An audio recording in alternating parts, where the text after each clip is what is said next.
All right, good afternoon, folks. We are here live with Jeff, Johnny, and Lee. Starting out, how we doing, guys?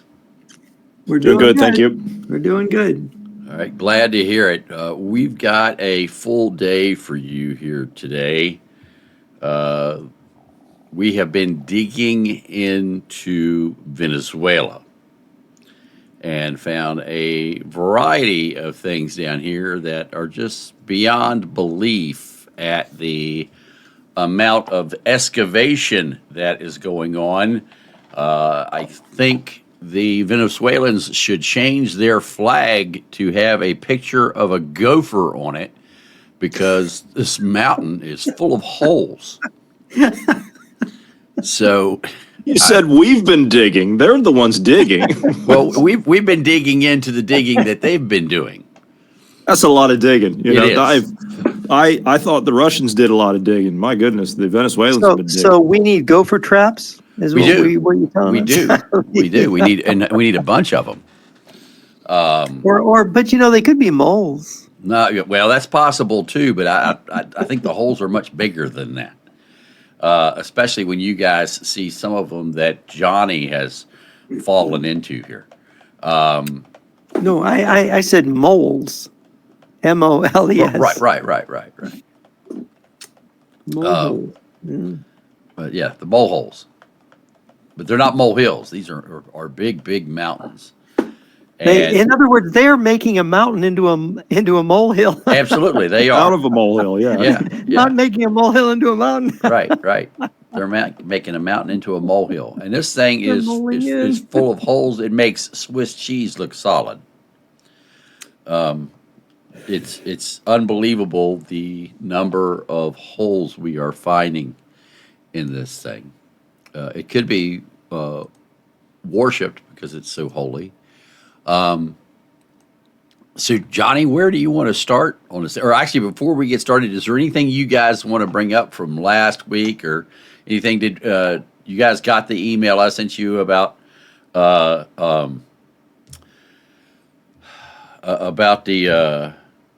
former Bolton? national, John Bolton? I haven't had a chance to dig into it yet. I was actually just opening it when I was sending you this before we started, so I haven't had a chance to look at it yet. Okay, Jeff, did you see that? No, I haven't seen it yet. Okay, yeah, I sent you guys what did it say? just basically the amount of information we've got on him so far. That after he left the White House, he went to Qatar, literally within months and supposedly went to the presidential palace. He's actually seen on the street, right down the street from the presidential palace. The FBI has reported that they have finished the search of his home and completed the search of his office. However, the search of his mustache is still underway. They didn't find anything in his mustache? No, not They're yet. going to be a while on that one. Yeah, they're going to be. That is the Probably rule. need another search warrant for that. Right. So, But one thing we should, since the exercise in Russia is beginning on the 12th now, yeah. we should maybe just comment on, are we seeing increased activity? Are they moving a lot of vehicles? Yes. Where are they deploying exactly? Can we? Well, they said I've been following up on that in the last couple of days, and Lukashenko said it was not covered in Western media, but in Russian media and Belarusian media, Lukashenko said that they will be moving the exercises back from the border now because they don't want to give any false signals that they're involved in any kind of provocation. And then, of course, Putin said today, because he's meeting with Fico from Slovakia, he said that Europeans especially, you need to calm down and stop with the hysteria that Russia's some kind of a threat. You need to stop that. You mean like the French creating a hospital to take 50,000 casualties if Europe gets attacked? That's right. Yeah, 50. As a matter of fact, I sent you both what that is. So, France have introduced a new plan, and they're going to be having this supposedly ready within the next 120 days. They're instructed to prepare for the following: mass casualties from across Europe, including wounded soldiers. They need to maintain 50,000 beds per month. And they need to work on setting up pop-up trauma centers and integrating military care into the civilian health system. Also, they're going to be providing trauma and post-traumatic stress disorder training for all hospital staff, both military and civilian. Wow.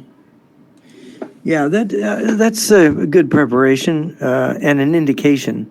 You had similar assurances, by the way, that the Russians made before they invaded Ukraine with their Zapad 2022 exercise. Yeah. In fact, when the exercise ended, they said, "Oh, see, they showed images, videos of the tanks being loaded back onto trains, the armored fighting vehicles being loaded onto trains." And even Lavrov mocked somebody saying that they were preparing, but what they were doing is they were actually moving the units closer to the border, not Exactly. further away. And Exactly. so, yeah, they might they might have the exercise further from the border, but watch out when the exercise is over, because they basically, I think if I remember rightly, they attacked Ukraine, what was it, several days after the exercise ended. Yes. In 2022. Yes. Yeah. And the is it the Latvians have started putting up barricades along their border, tank spikes. Their massive installation of tank spikes are going in To stop Russian break tanks. up the tracks of the tanks as they come over there. Yep, the big concrete pyramids. Yeah, the jaws, the the what do dragon's they teeth. call them? Dragon's teeth. Yeah, that's what they're called. The Latvians are deploying those by the thousands along the border. I've seen tractor trailer load after tractor trailer load after tractor trailer load. They got cranes stacked up along the border, and the tractor and if I trailers remember, are just the rolling Lithuanians up. and the Poles started laying mines Yes. several months ago. Yes, and then of course we've got the call up of military forces, and then the warning about September the 3rd, which is tomorrow. So there's a lot going on. Also, the Italians were operating along the Baltics yesterday, actually earlier this morning. They were flying their surveillance aircraft up and back. For some reason, the Swedes have backed off on doing the patrols, and now the Italianos are picking that up. So we're seeing, I don't know if the Italian reconnaissance aircraft has a capability that the Swedish doesn't, and thus they want that higher resolution imagery, or it has a greater sensitivity, but for some reason here over the last, 2 weeks, the Italians are picking up the surveillance flight as opposed to the Let me Swedes. make a suggestion. It could be, Italy has a rapid reaction force.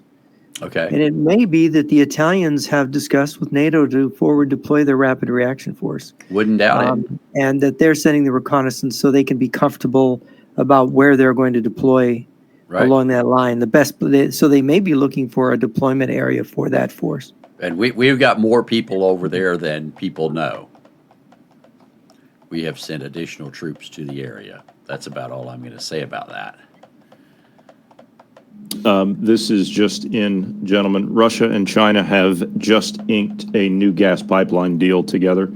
The Russians will be supplying the Siberia 2 gas pipeline to China with 50 billion cubic meters annually for the next 30 years. Let's see, what is 50 billion? What is that in barrels? How do we calculate that in terms of China's energy needs? Hold on. Do you have any idea, Lee? Yeah, hold on. I'll have it for you here in just a second. Would you say, what was the number, 50 billion? 50 billion cubic meters annually. Let's see, what's a cubic meter to a barrel?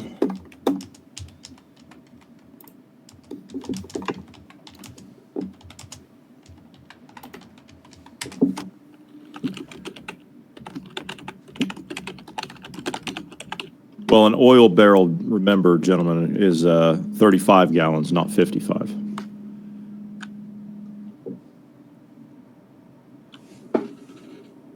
One cubic meter.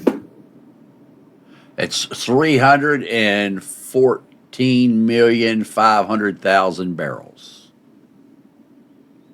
Whoa. Every year for 30 years. Yep. Whoa, That's a lot of oil. that's Yep. a lot of oil. That is a lot. That's almost 1 million barrels a day.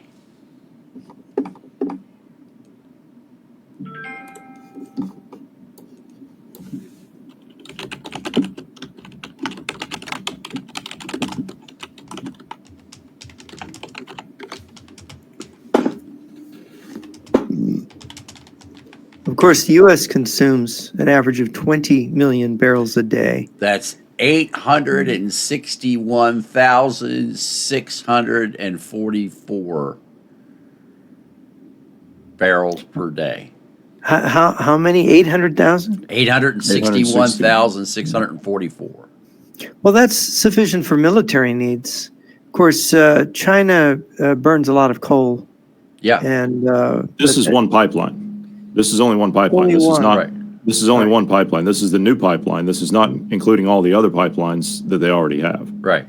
what is China's consumption of oil a day? Is it 8 million barrels a day? I think it's somewhere between 8 and 10 million, but I don't think they get all of that from Russia. They get some of it from Venezuela as well. Yeah, they get from Venezuela and the Middle East. And the Middle East. They get Iranian oil, I believe. And China is the only major country in the world that still runs steam locomotives as a prime mover. It's because coal is their Right. only basic energy resource on their land is coal. They don't have oil on at least not much oil. I think there may be a little bit of oil in Manchuria. China uses 16.6 million barrels of oil per day. Oh, they use that much. They use 16 That's a million a lot. day. 16.6 million barrels per day. Well, that's approaching the U.S. number Yep. for consumption. Well, they have supposedly Got over a 4 billion people. Yeah, 4 or 5 times the population. Yeah, they have 4 times the population. It gives you a measure of their of where they stand, where the Chinese stand economically, because there's all these people that claim that China is above us in terms of their economy, but if their energy consumption is below ours, one has to wonder what is actually. Of course, I don't know what their coal consumption is. It's got to be enormous, right? Oh, it is. Yeah. It is. China produces more emissions from coal than all of the rest of the world combined. Yes. They don't And care. this is why the leading cause of death in China is respiratory death from the coal dust in China. Yeah, I wouldn't doubt it. Yeah. Oh, we lost Johnny.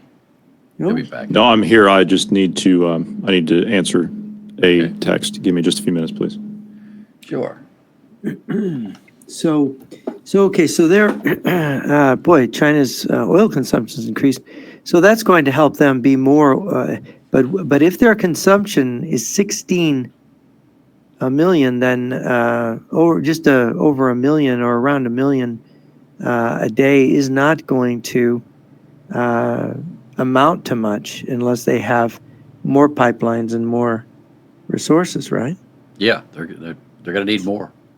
They're going to need a lot more than that. Of course, Siberia to run oil over all that distance. I know there is some oil in Siberia, but I think they're mostly bringing that oil from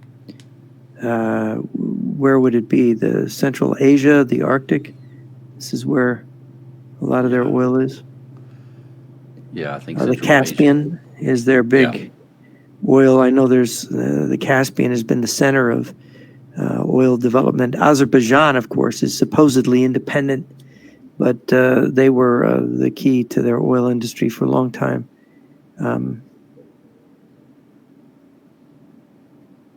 So the buildup is ongoing. So Lee, what would you estimate is the current Russian and Belarusian troops that are going to be involved in this exercise from what you've seen so far? Just from what I've seen that they have announced, it's over 150,000.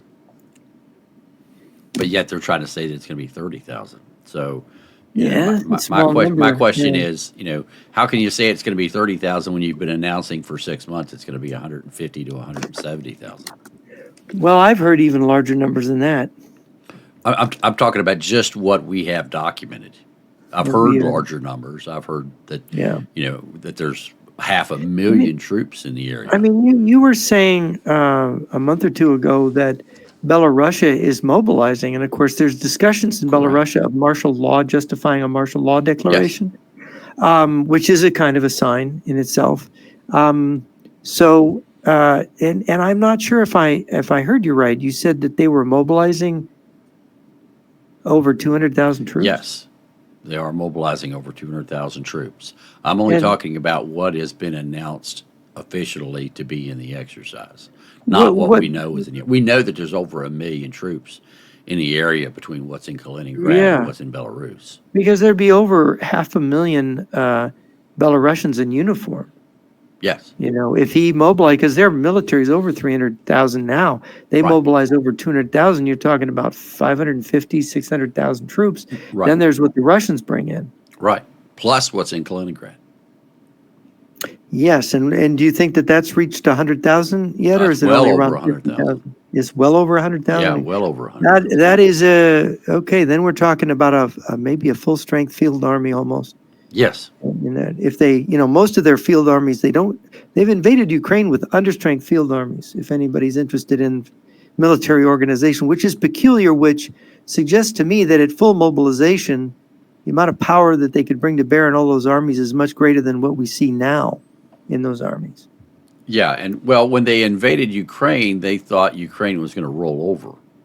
They thought they were going to do that in the first 3 days, and that Zelensky was going to run for the mountains, and the U.S. would evacuate him out like the U.S. always does to their leaders, or for the allied countries that they have. They always pull them out of the country as quickly as possible so that they can be in exile somewhere, kind of like what Russia did for the leader of Syria. Well, of course, they made this calculation because the war in Donbass, the first major engagement in the war in Donbass, when the Ukrainians tried to get back control of the area, they lost their force, basically got double enveloped and destroyed. And the second time, they suffered double envelopment, but they managed to get out of the trap, but just barely with some losses. So both the major battles in Donbass before the major invasion were Ukrainian losses, although there did seem to be some improvement in the Ukrainian forces between the two, but there was every reason to think that the Ukrainian military was not capable. And evidently this training that took place in the UK and the kind of advice and the help that was given by different countries to Ukraine improved their military to the point to where they were able to stand up. Well, they're on their actually fourth iteration of combat with the Russians. They had their original way of combating the Russians, and then they started using javelins, and then they started going head-to-head with javelins, and then they started using drones, spotting for artillery, and now it's pretty much completely a drone war. The Ukrainians are not sending any troops to the battlefield whatsoever, much other than drone forces and like the Azov battalion. They are trying to fight this war as much as possible with drones and artillery and landmines. And so they are basically, this latest iteration of combat is they're using drones for overwatch, and then they're sending in FPV drones to attack the Russians on motorcycles and vehicles and so on and so forth. There is very little rifle-on-rifle combat. The vast majority of the kills are accomplished with drones, artillery, and landmines. They've actually just started, as of this afternoon, I'm hearing that they've actually just started AI drone swarms in Ukraine. So the Ukrainians Yes. are actually deploying these now on a mass scale. And rather than having a whole bunch of different operators, you've got about one operator per every 100 drones now. So they'll program the target in, and then the AI systems and the algorithms will take over and do the rest. So you just And do basically they have to have a work? mind. Do they really get Yeah. the Oh, target? yeah. Get Yes. the job done? Yes, they do. Very Wow. effectively. Yeah. Wow. So drone I mean, swarms wow. are now an official thing on the Ukrainian So side. these in are this war. guided robotically by a chip. Yes. Yeah. Yeah. Oh my goodness. Developed by the Ukrainians. Yeah. Oh, It's a- and drones are relatively cheap to produce, right? Yeah. Yeah. When you're doing 1,000 of them a day. Wow, and you're killing 1,000 Russians a day. Yeah. That's how they're doing most of them. Most of the Russians are killed by a drone. The vast majority are killed by drone.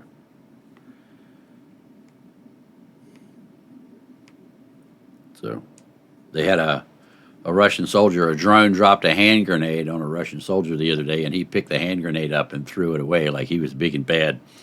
The next drone had an RPG round on it. He didn't do that. I wouldn't imagine so. I don't think he had time to do that. So when a drone does that kind of an attack, it can fly home and load up again. When Is it's that right? dropping something, yes.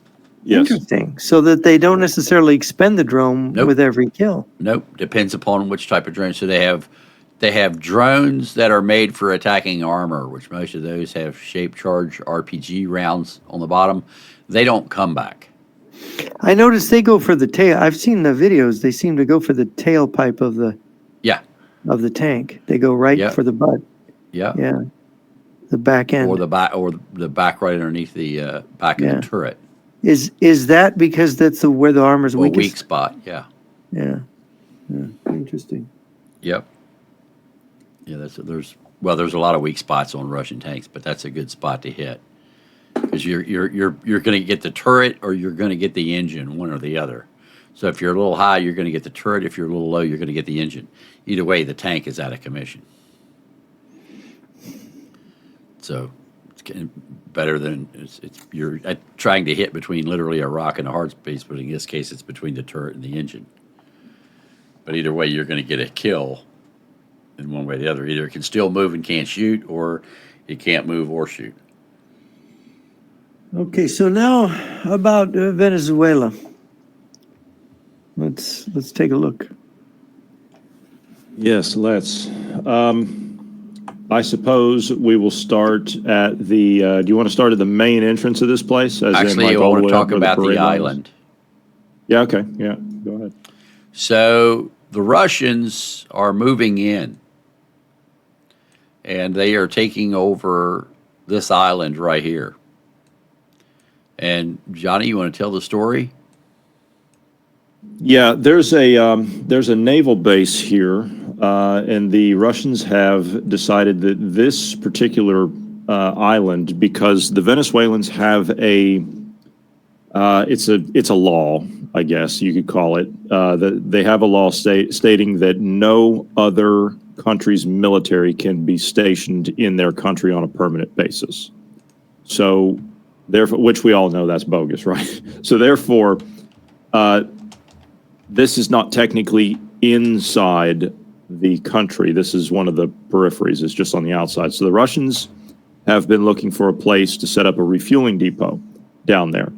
And this is where they have picked. And as you can see, they've done a lot. Now, as far as building up the runway, but they haven't actually shown it on this map. They've shown it on other maps. If you give me just a second, I will pull that up. Should have had that. We talking about the build up? Yeah, hang on I've just got a second. that for you. Do you? Okay, good. So if you look here on this particular shot, yeah, there we go. Yeah. So let me show you guys the difference here. Okay. This is before the Russians moved in. Okay. So you got this row of structures here and an old building out here. Now, what do we know about the Ruskies? Well, as soon as the Ruskies move in, the roofs turn red. So we've got 3 new structures down here that we don't in the other. We've got 2 more new structures over here. And we've got a full row of structures up through here. Whereas that before, there were only 8 structures up through here. Now we've got more than that. They've built up over here. So the Ruskies are doing a lot here that they weren't doing before. And again, you also have all of these structures that have been built over here. So we know that the Russians are doing this. You don't even have to ask them because every single roof is either red or green. So go ahead, Jeff. They've also put in a new control tower. Yes. As you can see, they've got that down at the south end of the runway there. So they've definitely been building this area up, and they're looking to make an established presence on this particular outer lying island. And I expect that we'll be seeing more naval traffic and air traffic into this particular facility. I would also expect the fuel sizes to increase. I don't see any distributed fuel anywhere. Not yet. But I'm assuming that that's either already been added or it's definitely on the list to be added. Yeah, I'm sure it will be. Yeah. Also, something to note, that right there, what you just showed. Yeah, that is a basketball court. Now, the South Americans don't play basketball. That's the key tell.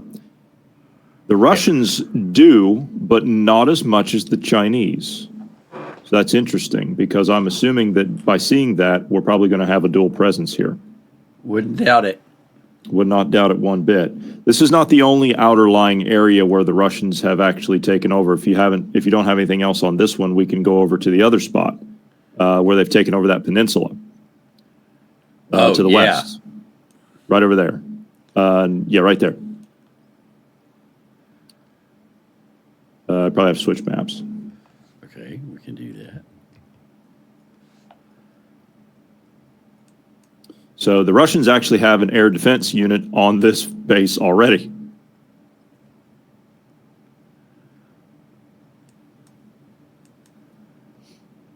And if we go out into the bay just to the west, you'll see we've got Russian tankers already in port. How do we know that? Those are support green. vessels because they're green. And that's not the only place they have them either. No, and this entire peninsula, as we were going over this, Lee, this entire peninsula, this is, you have to get through checkpoints to get onto this peninsula. Yeah, this is basically all military. Yeah, this is not something because there's one road, right? Right. If you show the spit that goes up from connecting to the mainland to the east there's one road. That's it. That's all you have. It's just this one road. And you've got to cross checkpoints to get, and inspection points to get there. Otherwise, you're not getting in. So, and this isn't the only place. You've got other checkpoints along the way that you have to cross through. There's one about halfway up the spit.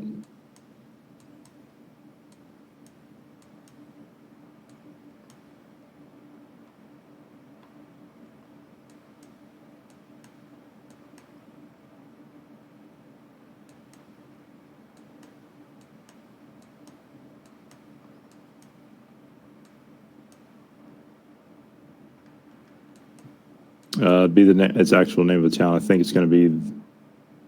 Yeah, it's going to be it. Yeah, so it's not a case of you can just come in and out of here anytime you want. No. And the only traffic we see on the road is pretty much trucks. And also, when you get to the towns and stuff that are over here, there's certain segments that, well, most all of the roofs are red, which I thought was rather interesting.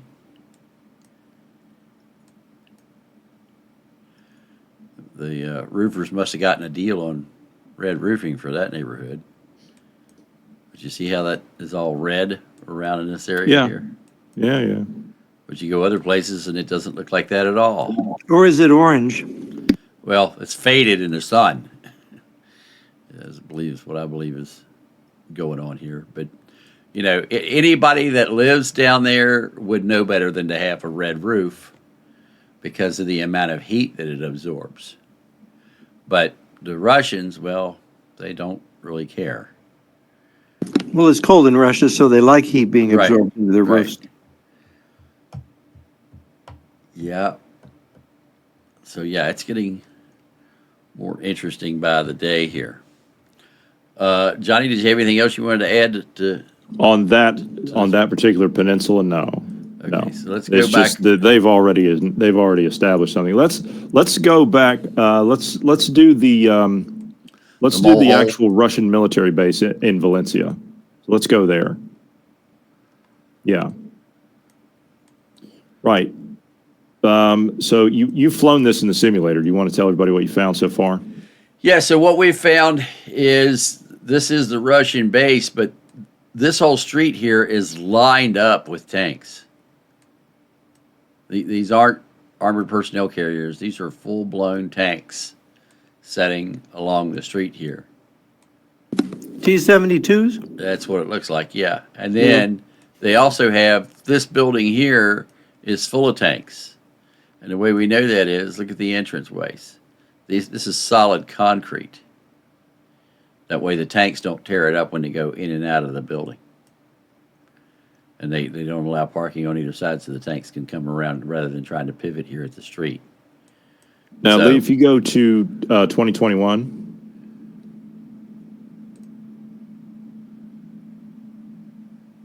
you'll see on the left-hand side of that building, take a look at all those armored personnel carriers. Oh, yeah.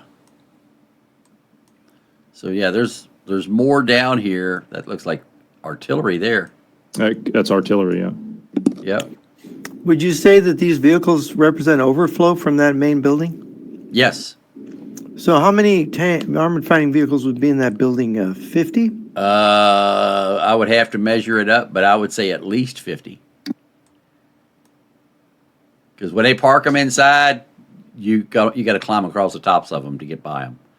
They don't put 3 feet in between them. They put 6 inches in between them.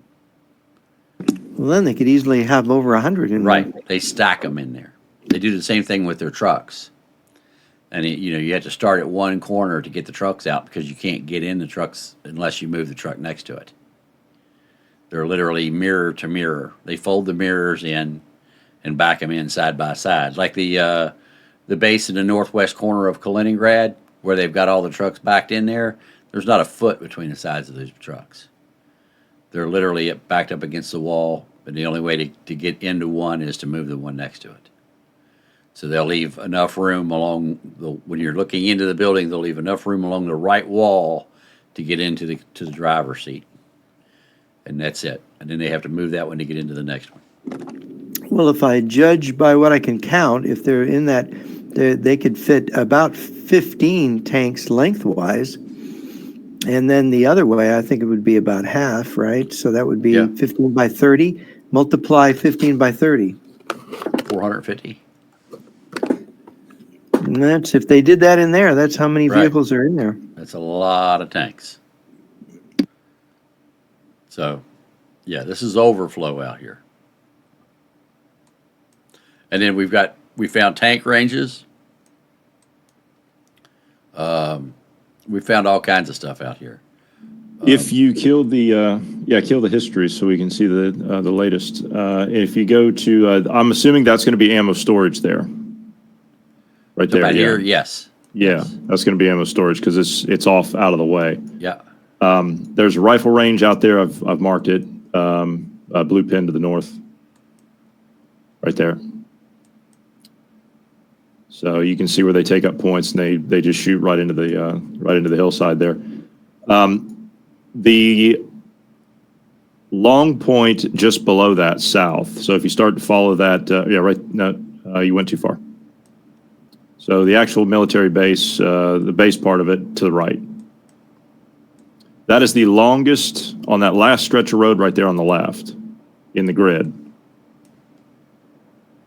Right there. That is the longest motor pool building I've ever seen. Oh, on the this left. one, yes. Oh Yeah. my God, this one here. I have never seen anything like this. Yeah. And you can see that that's what it is. You got an armored personnel carrier pulling out of it. Yeah. And that's so they can all come out at one time in a line.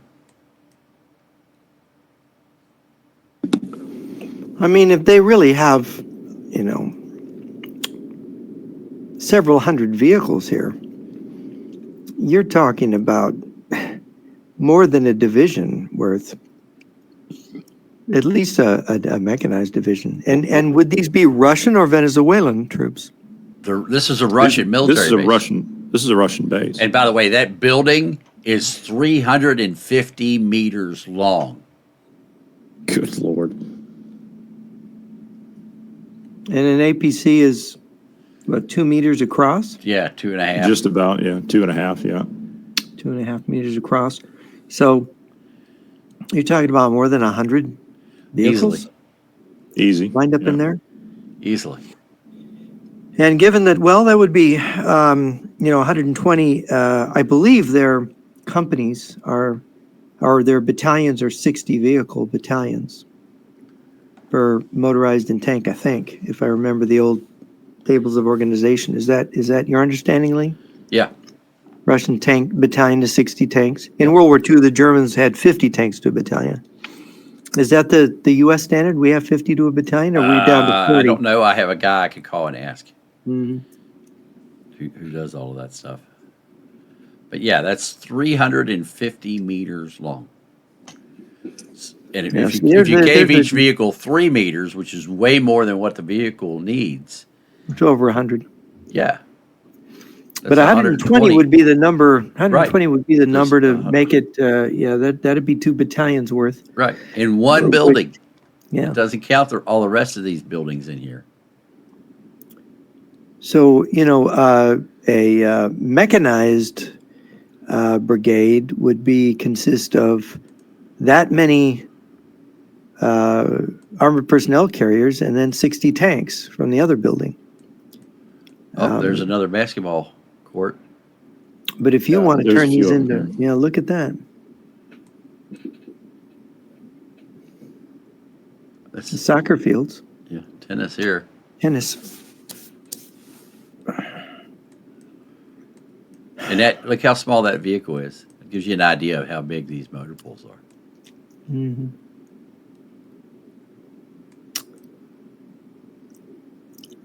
Now this leads me to believe that this is tracked. See here? Those vehicles are mobile. No, these are tracked. See how this is concrete in here? Oh yeah. Mm-hmm. If it was wheeled, it'd be asphalt.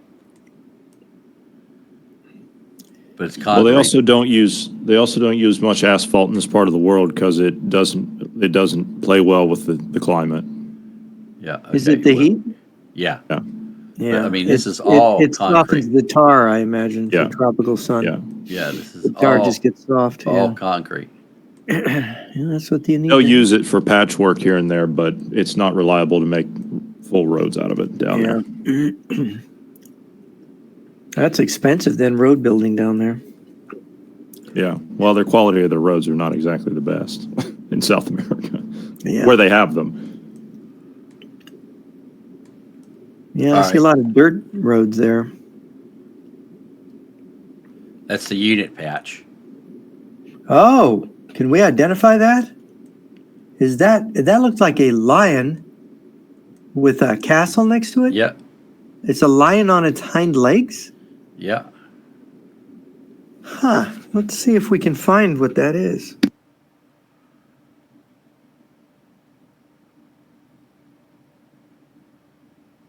Let me see something here. I can try something. We have this.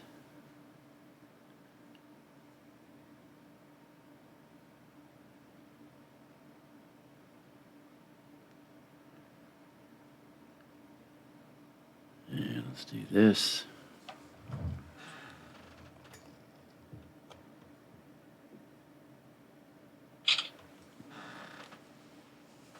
And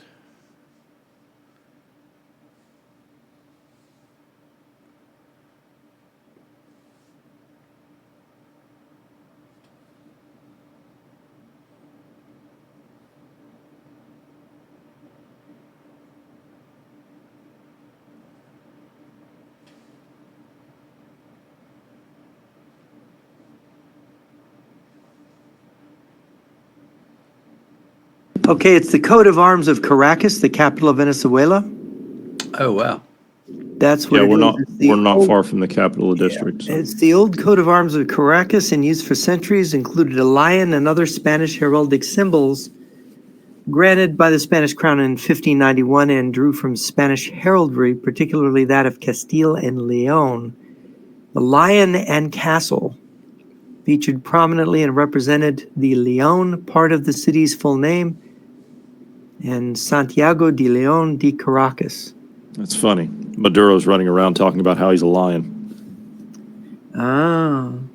Connection to military units. No modern Venezuelan military unit uses this specific emblem as it is historically linked to military institutions in Caracas. It is got some kind of link to military institutions in the capital. It has been used by the Caracas Metropolitan Police, military facilities within the city, but we're not within the city here, are we? No. We're just outside of the city of Valencia. Yeah, this is Valencia. It's interesting. It could be Bolivarian. A Bolivarian unit from Caracas is used, but this having tanks and stuff, this is strange. I wonder, but it is a Venezuelan, not a Russian symbol, because it heralds back to Spain. Yeah, well, it looks like it's been there a while.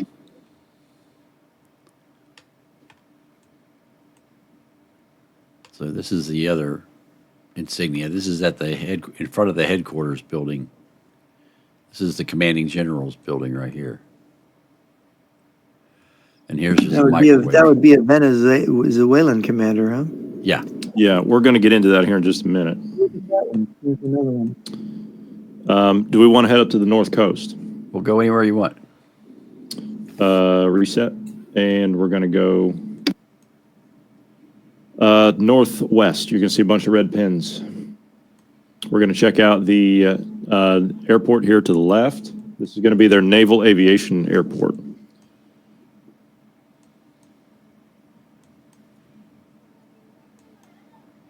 I wonder if there's any of those kitchen missiles stacked up around here. I don't know necessarily. I haven't found any bunkers at any of these airports. Just to be aware. I'm not saying there aren't any. I'm saying that I haven't found any. Of course, being that close to the coast, I doubt it. You'd run into water, most likely. This place is pretty vulnerable too, in terms of its position. It is, yeah. Just to the east of here, you're going to have their Naval Logistics Office, or I guess Naval Logistics Terminal. Sorry. Their office is going to be somewhere else. So it's going to be there. So it's going to be your shipping and support. And then across the bay, this is going to be their main naval base and refitting. So that'll be your refit at the dry docks there. And then this will be the home for their naval fleet. And they even have a submarine HQ for some reason. I didn't know that Venezuela. They have one submarine. They have one submarine. Yeah. Okay. It's probably yellow, but they have one submarine. Probably. Yeah.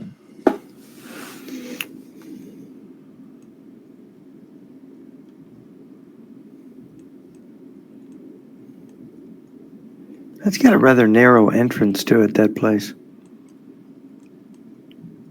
It does, yeah. For large warships to go. Well, they're not. What are they, destroyers? What have they got out here?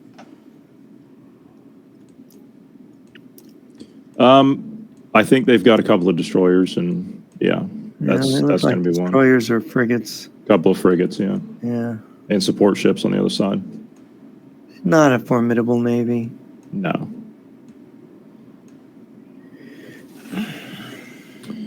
Right. Southeast of here, we're going to find a red pin that says AFB. Oh, that's going to be their own private beach club. Yeah, you They got their own private. Yeah, the Navy has. No, their I own don't want beach. to talk. They have their own beach. Yeah, they got their own beach club.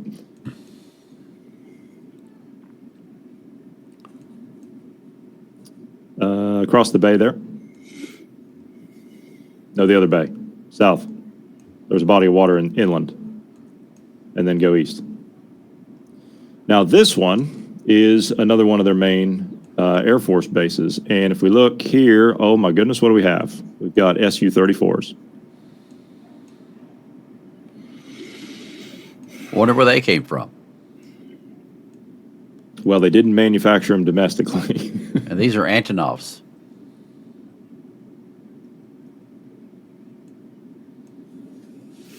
Oh my goodness. Yeah.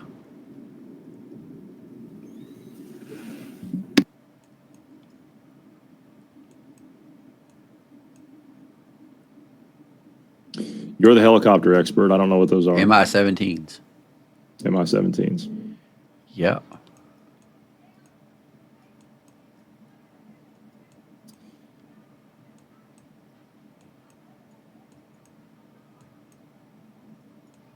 And this is how they ship them. They put them in the back of a Antonov. Take the main rotors off. Russian helicopters don't fold their blades.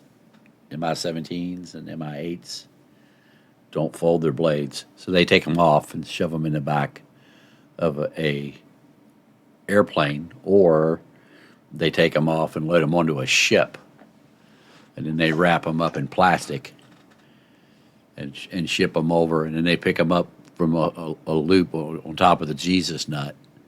They pick them up and set them on the dock, and then they put them on a flatbed truck and haul them in and drop them off.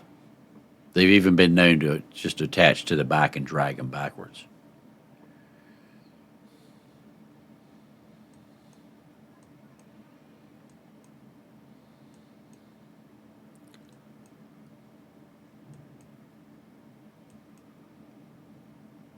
There's another one.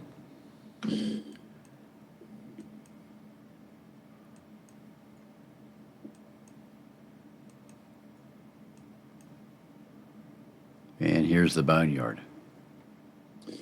Yeah, there's always a junkyard somewhere when the Russians are nearby in there. Yep, there's radar. That's seen better days.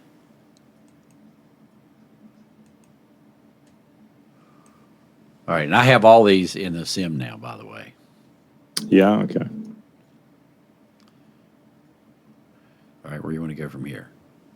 Let's go to, let me see, what do we got up there? Yeah, this is going to be it. So we're going to start, we're just going to start here. Let's go with the main entrance at the beginning of the town. It's going to be right up there, yeah. So this entire section is a joint military base of the Russians, the Chinese, and Venezuelans. And we're going to show that here as we go through this little by little. Now, what they've done here is all of this entire district is butted up right next to a mountain. And they have hollowed out this entire mountain from the ground level in each valley all the way up to the top and down the back of the other side.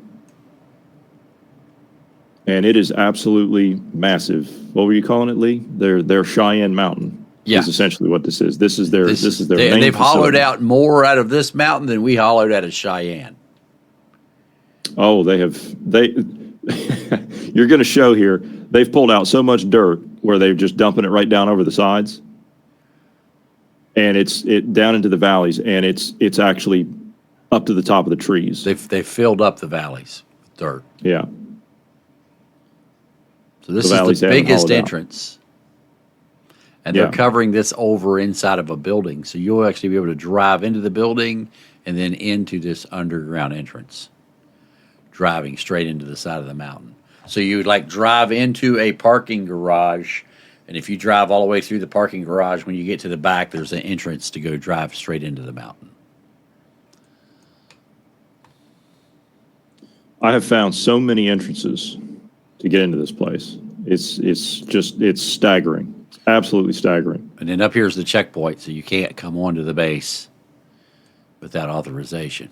Out here, that's the checkpoint from the other end of town. On Yeah, the other that's side of from the up on mountain. the ridge. It's the Yeah. same end, but it's up on the ridge. Yeah. Right. So the next entrance, I've marked all the entrances with yellow pins. So the next entrance is going to be here, drive-in entrance. You just drive straight in. Yeah. Now, what's interesting about this one is if you flip around, Lee, right there. No, you had it. You had it. Flip back around. This building here, Jeff, you might want to see this. This is the headquarters of the SS. military secret police. Yeah. This is their military intelligence training facility. This is their internal security. And just to the right of this is going to be, well, yeah, we got another entrance here, another drive-in entrance here. But this building here, just below it, this is going to be the office of the Commander General.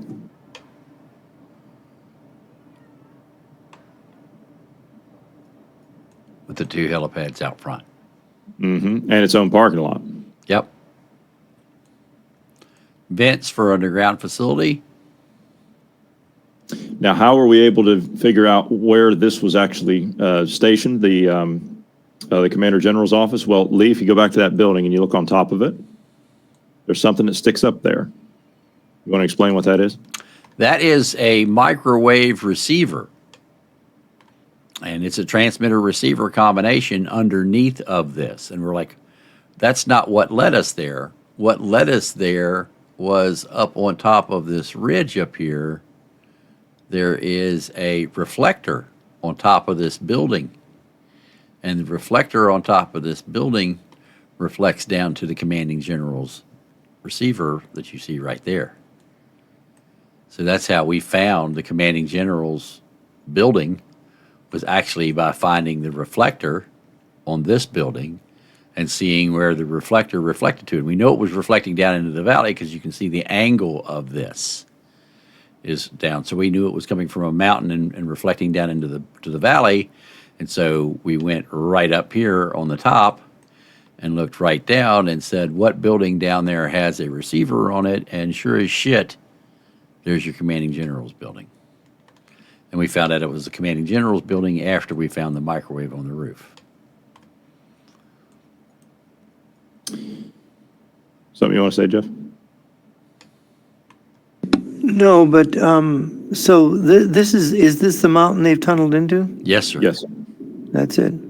So this, what do you think this complex has under it? And you said it's more than Cheyenne Mountain in terms of how much has been hollowed out. What is that in cubic feet? Is this millions of yards? Millions of cubic yards. Cubic yards. They've filled up entire valleys with dirt. Look at that valley. Oh, interesting. That's just That's one. all man-made. Look Yeah. at the contour of it. See that right there? Oh yeah, that's been done by tractors. Right. That's just Look at one valley. And it's sort of grown over, so you can't really tell unless you look closely. Right. That's just one valley that they've done it in. They've put dirt into this valley. They filled up other valleys. There is So they're filling up the ravines and little mini. yeah. And rivulet. there's another one up in here somewhere. I'll have to try to find it again, where they have pushed out. They've got this one area that they are excavating out of, and they I've got it. It's right there. It's right there. right here. This right here, this was a ridge line. See this? Uh-huh. This was a ridge line. They have filled up all of this with dirt. Wow, that's a lot of dirt. Yeah. Those are the tops of trees. These are the tops of trees that are 100 feet tall. Man. Yeah. So and they have a rail tunnel that goes into this. Did Underneath, double rail yes, line. sir. We'll Yeah. get to double that. rail line, which we'll means get to that. the train can carry a lot of Right. dirt. And these are dump trucks used for yeah, carrying look it at out. Here's a dump truck dumping it off the side over here now. Mhm. And then when you get down here, they've done the same thing here. There's another That's entrance drive-in entrance there. right Yeah. there, and you come down here, and here's the dump trucks. And these are those new articulated dump trucks that this is the first place I've seen these. So if you remember the old cat pans I'm not talking about the ones you use for litter boxes. I'm talking about a pan that scrapes dirt off, and they articulate. They got a big engine in the front. Some of them had an engine in the back, and is a paddle wheel scraper, and they scrape to level the ground. What they've done is they've taken the center part, the back part off that was the paddle wheel scraper, and they've added this big dump bed. And these are what they're driving up in there, and they've shortened them up so they can turn them around easier inside the mountain. And so this is that double wide track, they got enough room to turn around. Yeah. right. Good So grief. they're real wide. These things are like 12-foot wide, and they load them up. And to give you an idea, that's an excavator. And so here you can see the excavator. They put a bigger bucket on the front of the excavator, and they can dig it up and put it in there. They just dig it right out and drop it right on there. And so and they've got This is a lot of expense to go to. This is really expensive. oh yeah, and you can see how much bigger. This is a concrete truck. Look how much wider that is than a concrete truck.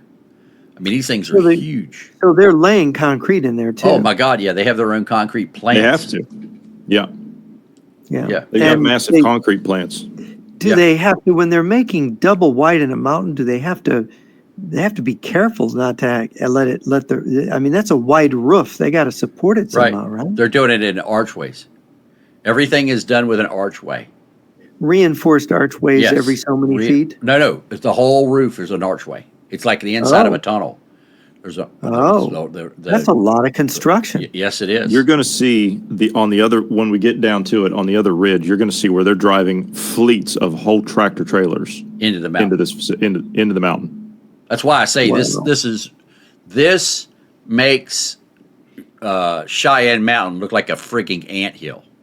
So compared to a this molehill. is like for nuclear war. I mean, to tunnel in like this, they're expecting to be nuked. Yeah, it's right. It's massive, and they got vents all over the place, like the one you see here.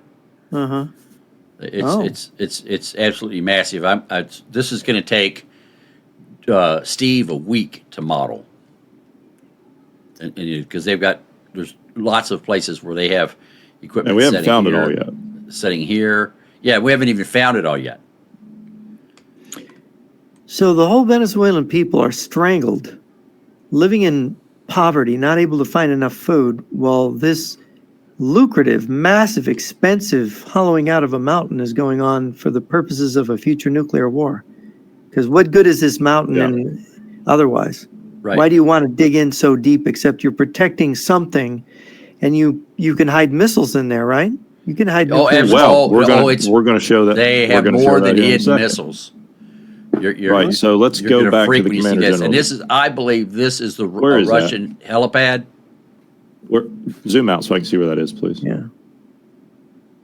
So where it says Chinese base? Yeah. I think the Chinese and the Russians are side by side right here.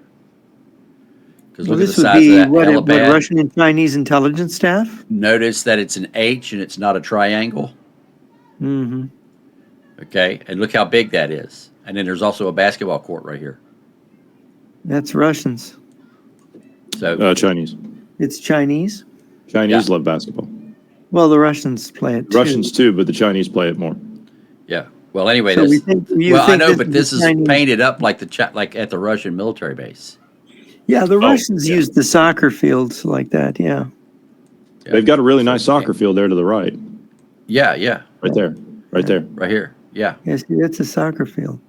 Yeah, I think it's got to be Russian, doesn't it? Yeah, I think this is Russian side. Well, this you got Russian, Chinese, and Venezuelan all operating out of this one facility. Right, but I'm Everybody's saying that here. I think this is the Russian, Russian housing, Russian leader. Yeah. Oh, these are more freshly painted roofs, as if they these are were brand put new. in more recently. The Chinese will put their people in these high-rise beehive buildings. You can see where the Chinese are building these things. Yeah.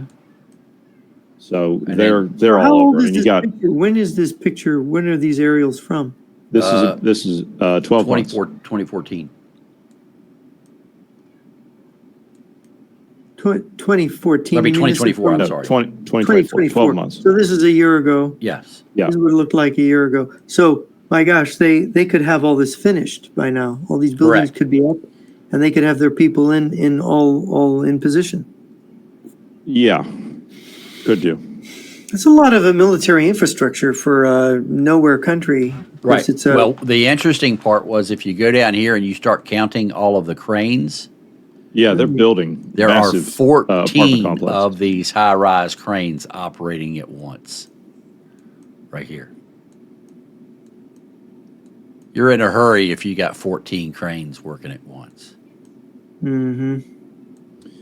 To the right there is going to be your double rail line, right there. I see. Yeah. So that suggests a timetable here. Yes. They're in a hurry to get this ready. So they got double rail that runs into the mountain, and guess what? It doesn't come back out. It doesn't come out. No. It only We have goes in. searched this mountain all the way around, and there is no woo-woo that comes out of this thing anywhere. All the way around this mountain. Both Jeff and I have searched all the way around, and it goes in, but it don't come out. The other interesting thing is when you go the other way into town, it does the same thing. It Right there goes into is where we town lose it. and disappears and don't come back. Is that a tunnel? Yeah, Yes. It goes Yes. under the town. under the Now, city. yeah, it goes, and that's another hill, that's another mountain there, by the way, Yeah. where they've got the favela housing. Now, I have gone through and I thought maybe this turns into like a subway system or something. This is the district of Caracas. This is the capital district. Okay. So it's just on the edge of it. So I went through and I pulled the maps of all the Caracas metro yesterday and this afternoon. I just double checked it this afternoon when I had some more time. This line is not on it. Yeah, that line is not on any rail map in Venezuela.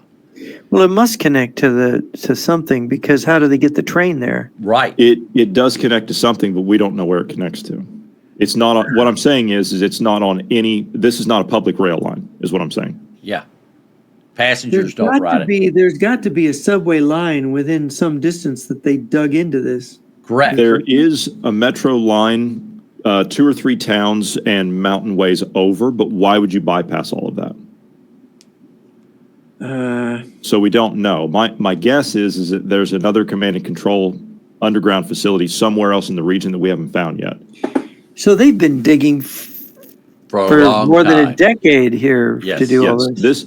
this particular line that I've been able to find was completed around 2017, 2018, somewhere along in there. Just this And portion of it. they needed to get that done before they could start on this mountain. Correct. So they've been digging on this for about 7-8 years now. But that gives you an idea of how steep probably- this thing is. Probably a little longer. Probably a little longer. And if they're going from mountain to mountain and they're digging everything out, that's mind-boggling. It is mind-boggling. I think I might know where it could connect to. I don't have confirmation of it yet, but it's where we think that reflector dish going into the Commander General's office was. Lee and I were looking at it the other day. Yep.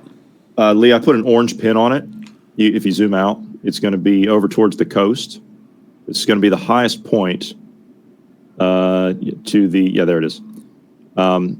This is going to be the highest point. You look at all the excavation equipment they have in there. Yeah, look at this. Look at all this. This Those is are supposedly concrete just to trucks. build. This is supposedly just to build a hospital. You know how much hardware is right there, just to build a hospital? You could build And all several hospitals with those many. All the way vehicles. out there, yeah, all the way out there. You're going to build a hospital all the way out there in the middle of nowhere? I don't think so. Yeah, right here. The I don't think parking so. lot for the equipment is bigger than the hospital. I don't think so. Okay, that's no, yeah. No. I don't think so. That's funny. The parking lot, again, the parking lot. Here's the hospital. Here's the parking lot for the equipment. Yeah. They it's much have bigger than almost ours. enough concrete trucks to hold all of the concrete in the hospital at once. I mean, there's Somebody something wants massive going on. Somebody wants the Yamanto Mountain in here west of Caracas, so that the Venezuelan high command and the Chinese and Russian generals there have a safe place in a nuclear war. That's what it looks like to me. And they can hide nuclear missiles and launch an attack on the U.S. and we won't see it coming. 40 concrete trucks. That's enough concrete trucks for a city. Mm-hmm. Do you realize how big the concrete plant has to be? And they have That's extra on mixer. top of a mountain. They have That's on top of a mountain. extra mixer beds right here. Oh yeah, look at that. They have 18 extra mixer beds. And all these dump trucks. Can they put those on the back of the other trucks? Are they No, what exchangeable? what they do is if a mixer goes bad or if a mixer breaks and it sets up, they pull the I mixer see. off and bolt that on in a matter of hours and go on. Oh, okay. They can swap it out. And then they get some poor idiot in there with the chisel to break the concrete out. In the heat, in the tropical heat. Yep. I can't imagine that. Oh, some people have sad lives. Yeah, there's one right there. This is where they're washing them out. This is the washout. In that heat, the stuff must turn to concrete pretty fast. It does. Must harden pretty They make fast. it soupy. There's your concrete plant right there.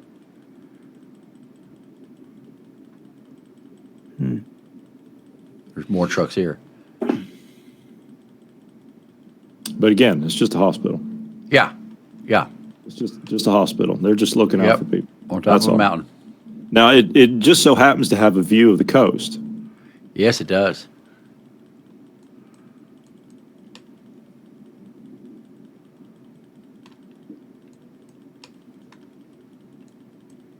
Why would you put a concrete plant on the top of a mountain, out in the middle of nowhere? Why not? You're hollowing out the mountain? You're hollowing out the mountain. That's the And only building reason. inside of it? There's no other explanation for it. No. And That's you know, pretty it dumb. wasn't like this was level either. No, they tore that down. Yeah. You can see where they've stepped it down, right over Yeah. there. Yeah, to the right. You can see where they've stepped it down.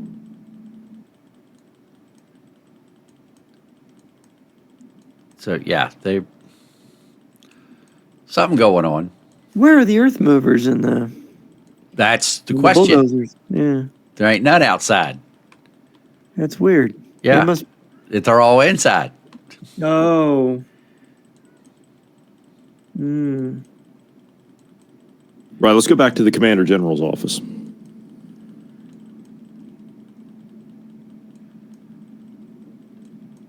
Right, just up the hillside from here. So we got a drive-in entrance here. If you go just up the hillside, That's another one of those dump trucks. yeah. They're everywhere.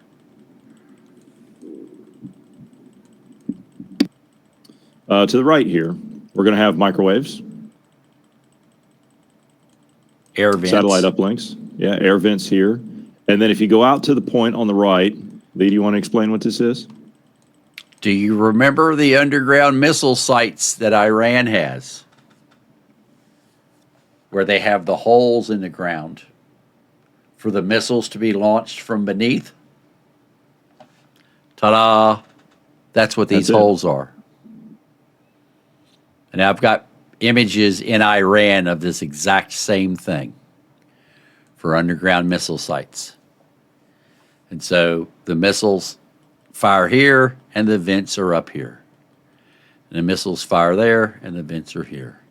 So they can fire missiles out of these holes. And they just move another truck up and point it at the hole and fire. It's the exact same thing the Iranians have. And if you didn't notice in the statement the other day from the Department of Defense, the United States is concerned with the Iranian presence in Venezuela. And the fact that they can build missiles that can hit the United States. And at the same time, we find this, which is nothing but concerning to me. In fact, let me...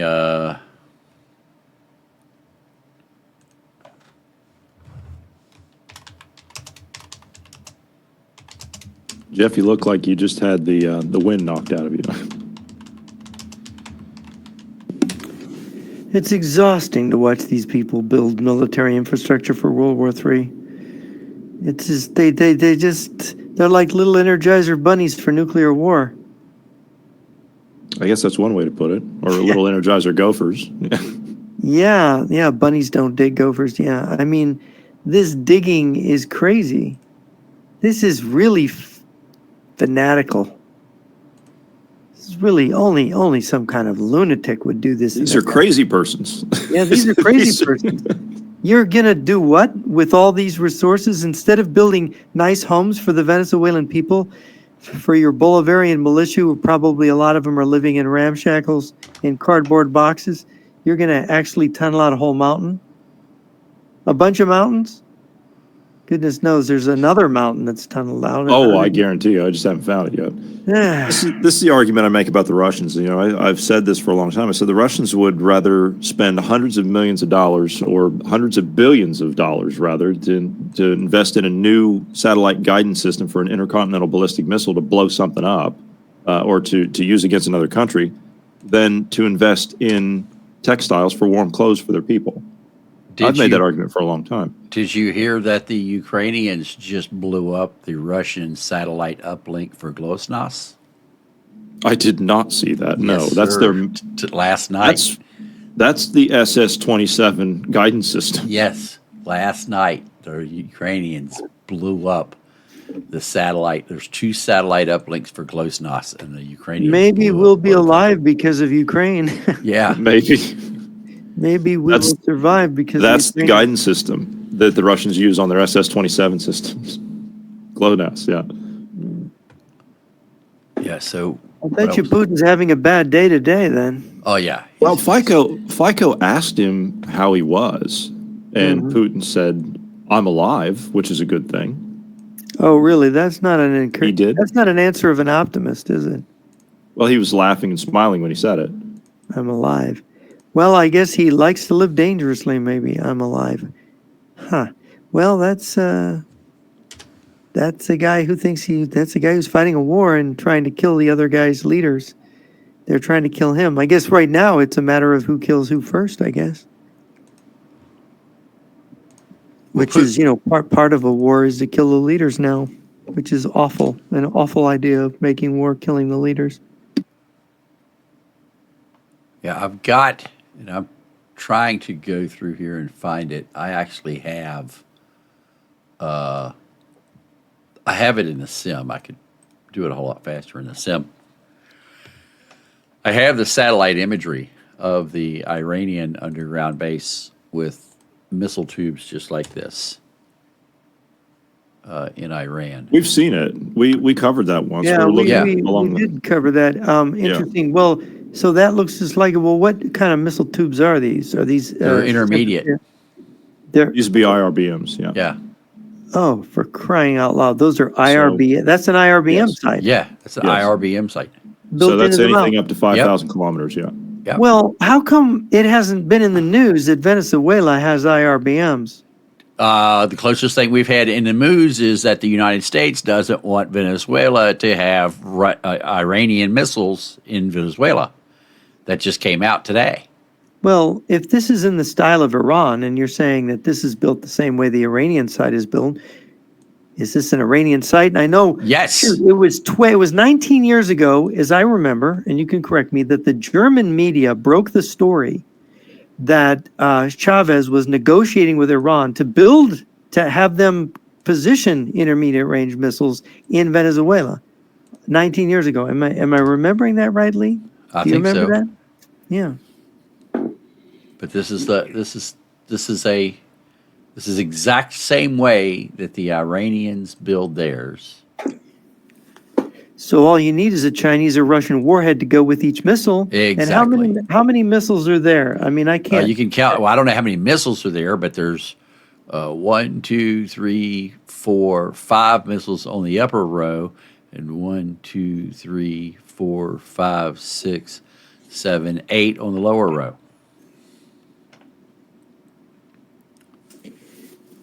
So it's a full missile unit. Yeah.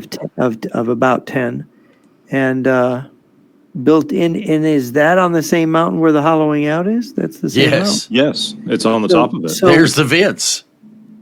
Oh, good grief. So And if that's you look at the probably targeting- connected to, so it probably is connected yeah. to the tunnels. So they don't even go, the absolutely. guys in there don't even go to work by No. coming up there. They come from underneath it. Right. Yeah. If you go, follow that road, Lee. Down or up? Up. Follow that road up. Right. To the right here, we've got, look what we got here. Military SATCOMs. So if this is true, they did not load those missiles from the top of the mountain. They No. loaded them from underneath. No, from which underneath, means yes. those silos could have reloads. Yes. Yes. Yeah. Exactly. Which, like the Russian silos back in Russia, have Right. reloads. So there could be 50 missiles in there, Right. Or more. and they could reload every one of those Right. tubes. In Yeah. minutes.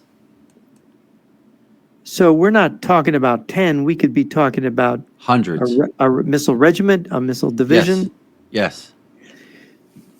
And all you need is the Chinese and Russian nuclear warheads in that facility. And of course, nuclear Right. warheads. And the underneath interesting them. part about it Yeah. is you know, the, where is it? There's an entrance here, 2 entrances here.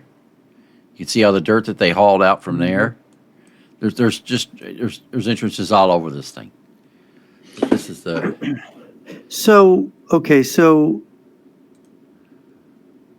the reason for them, of course, what I have been told is that you can detect nuclear weapons that are out on the surface. yes, But if they're in a mountain like this, they're a lot harder. they're shielded enough and it's difficult to see that Much they're harder. there. So if you could bring in the components and assemble the bombs inside that mountain, that could be a nuclear attack base and coming up under America's underbelly, where our defenses are facing north over the Arctic and over the North Pacific. These could be coming from the south. Right? Yes. And to give people an idea of where this is just outside of downtown Caracas. Where This is, so here's, if you look at my screen here, this is Caracas. This is downtown. do And then we here's the facility. do we know? We can't tell from those holes what type of IRBM we're looking at. No. No. And what would be the average range of an IRBM? What is it? 3,000 to 5,600 kilometers. Well within range of the United States. Yeah, 3,000 miles. Yeah. Yeah. Well, they could reach. Could they reach Washington D.C. from there? I would think. Could be interesting. Yeah, probably. Washington D.C. would be what, 1,500 miles from there, Yeah, probably. or 2,000, 1,500 maybe. Yeah, might even reach New York.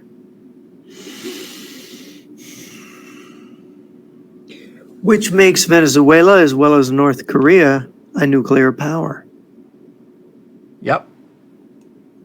a nuclear missile power. 2,000 miles on the money To New York, to DC. to DC. Okay, it's 2,000 miles, which would be Right on the mark. that's in kilometers. That's under 3,000 kilometers. Oh, yeah. In kilometers, What is it? it's 3,300. Kilometers. So that could So theoretically reach If it's Washington. if it's a 5,600 kilometer missile, then they could hit New York with it. That's what you'd want, is to be able to hit Washington and New York. And of course, you could hit the whole South and Texas. You could hit just about anywhere east of the Mississippi. And the North Koreans got the rest of the country covered. The western part of the country covered, huh? Yep. That's just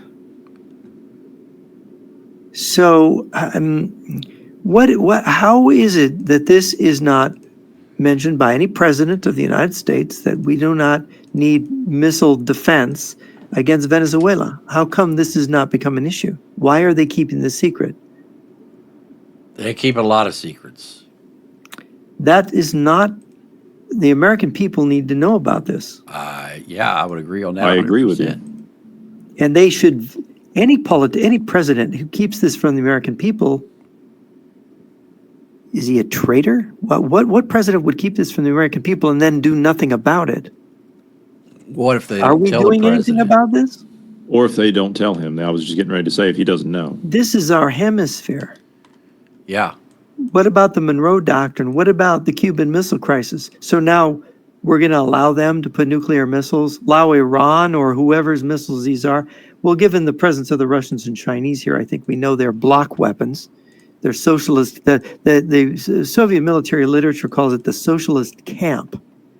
So it's the missiles of the socialist camp, whoever has the direct command. I assume whoever makes a nuclear warhead has a permissive action codes and really ultimately has the launch rights.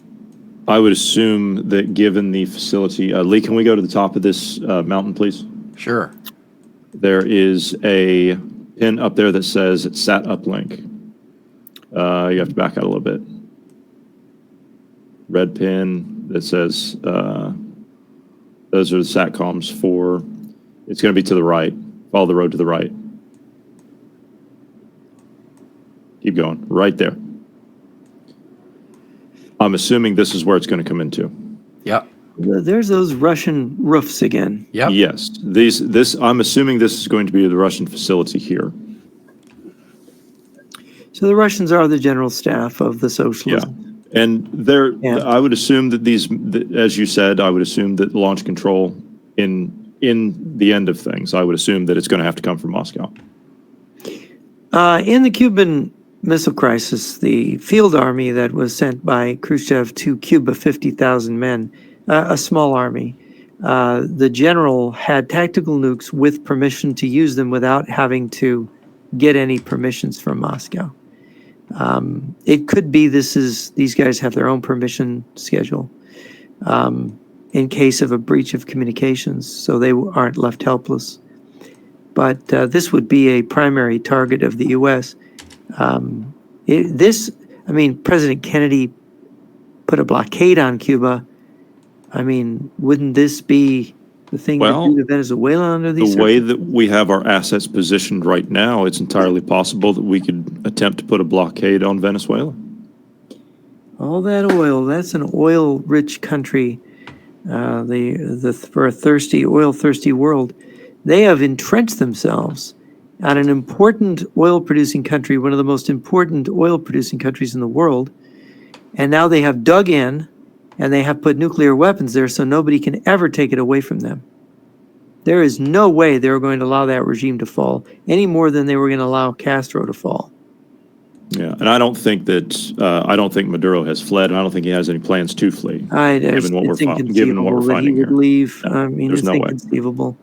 That regime has held through thick and thin, and with this many Russian, and I presume there's a lot of Cuban troops here, Russian, Chinese, Cuban, North Korean commandos are even there protecting too. Maduro.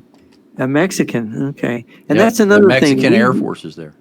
We need to look at Mexico. We really need to look at Mexico to see if there's any evidence of, because I am getting reports of habitats with Chinese soldiers in them,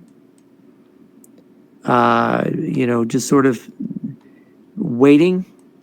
And I don't know if this is true, and I don't know if we can spot these things. Have you heard about anything about I've heard about Chinese troops in Mexico. Chinese troops in Mexico and equipment?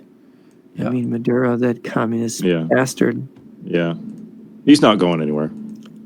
Nope, he's not. This is 2 days ago. He's not going anywhere. He looks like Saddam Hussein doing that. He does. I was thinking the same thing. Yeah, we've seen this before. You see, he's got his war scepter there. You see that? Yeah. Yeah, he's got the symbols. We got to remember that Spain left quite a mark on these people, and the Spanish were quite a military power at one time, and they have quite a military tradition. We here in the United States, we forget we defeated Spain in the Spanish-American War at the end of the 19th century, but we forget that they actually have a rather fierce military tradition. And these communists have taken it over. Look at him.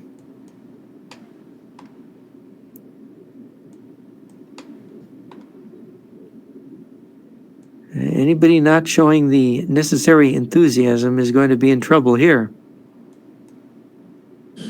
Right. Shall we continue on? Well, I wanted to show you something here real quick.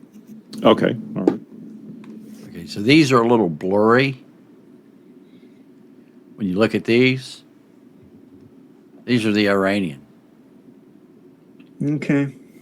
So you see how they line up the holes? Yeah. So did the Russians build these too? See how they line up the holes? Given that the Russians do Holes. all this construction so well, do you think the So, yeah. Russians did the Iranian holes as well as these here, or do you think It could that the be. Iranian? I don't know. The Chinese are the big diggers. Look at this military demonstration, and here all Oh, yeah. before Look at the size of this. Look at this. days before the Russian exercises, and what is the Russian moment that they talk about through Oh, the yes, they floorboard? they're waiting for their Russian moment. That's We're right. waiting for the Russian moment. What is that? And they're sitting there. The Maduro and his generals are sitting there on the review stand, and today we are stronger than yesterday. Yeah, and also, And the more More days he evil. goes without a bath, the stronger he'll be. yeah, he'll be much stronger. Yeah. Look at the war paint on some of those guys' faces. Oh, yeah. Yeah. Disheartening to see the enemies of America in our own hemisphere so strong. So his 4.5 million are backed by nuclear intermediate range missiles. I mean, why would you even build those missile sites if you weren't matching them with nukes at some point? Whether the nukes are there or they're going to be there, it's all the And that's same when just one place. I mean, Venezuela is a very mountainous region. it's a big place. Yeah. Yeah. And I've been digging and looking as much as I can. I have not found any others yet. I'm not saying there aren't any. I'm almost positive there has to be more, but I'm just going to need time. You know, you start because if you look, they'll go down, and just as we're seeing with this facility, they are down in every valley, in every little nook and cranny. So it takes time to go through each one of those valleys and look. So there's one where they've got they've built an entire golf course and a country club down in a valley of a mountain range. It takes two valleys up. It's just crazy. Well, that's creative. It is creative, yeah. It's I mean, if great. you don't have the room, you know, if you're living in the mountainous regions, if you don't have the room, then you kind of have to get creative.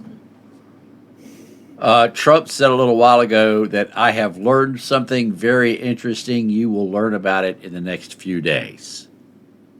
I'm assuming that's going to be the new value meal that McDonald's is releasing. Yeah. Yeah.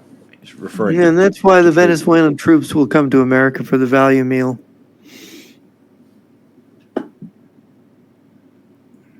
Well, he did say earlier, he said that China needs us more than we need them. Well, 16 billion barrels of oil a day. They're going to need a lot of Venezuelan oil, aren't they? They are. What would And, it do to China if we blockaded this?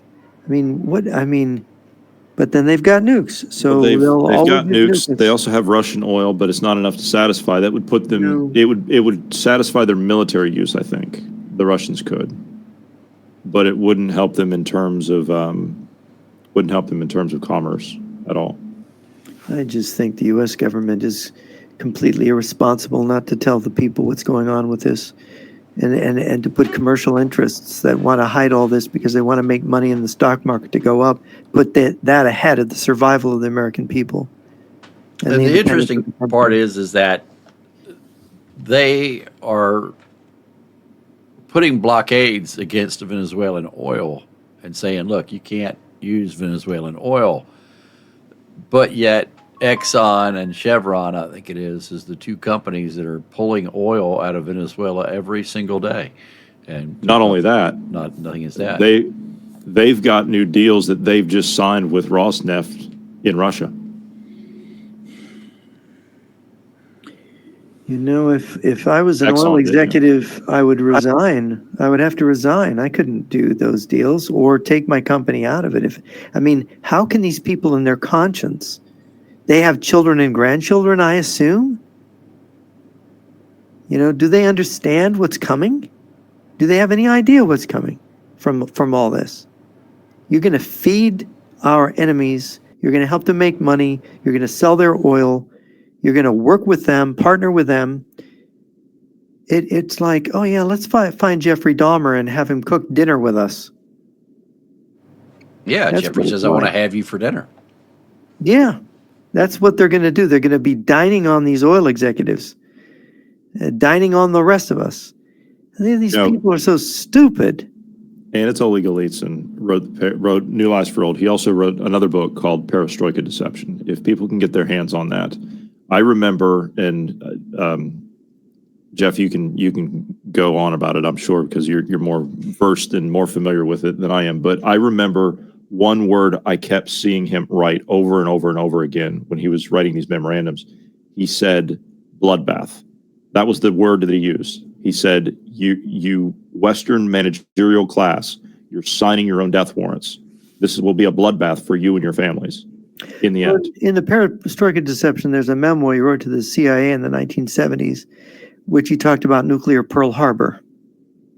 A nuclear surprise strike on America along Pearl Harbor lines, I think is how he describes it. And of course, that is exactly what I mean. Viktor Suvorov talks about the axe theory. He's a GRU defector, who went into great detail on inside the Soviet army about the axe theory and about send your most terrible weapon first. The axe theory is you walk into a bar, right? And you begin by throwing custard pies and slapping each other when you have guns strapped to your waist. No, you reach for your more terrible weapon first. You don't hit him with a custard pie, as he's preparing to slap you. You shoot him dead first before he gets to his gun. This is the axe theory. Use your most terrible. If the axe is your most terrible weapon, you use your axe first. This is common sense, and this is how the Russian general staff thinks about nuclear weapons. Not that, you're going to kill all the whales and fishies in the ocean because of the radioactive fallout. It's nonsense. None of the fallout studies show that.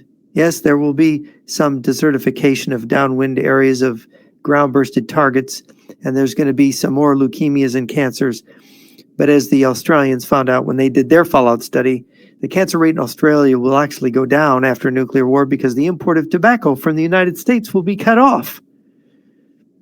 So wow. That gives you the in perspective what the radiation hazard actually is of a full-blown nuclear war. So These are the books. Book, yeah. Yeah, these are the books you're referring to. Inside the Soviet Army, great book. Inside Soviet Military Intelligence, and then of course this one.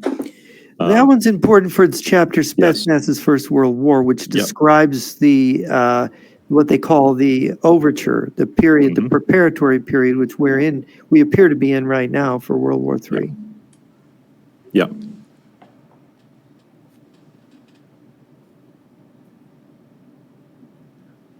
Yeah. Crazy. We can continue on, or we can save the rest for Thursday, if you like. We've been at this for a bit.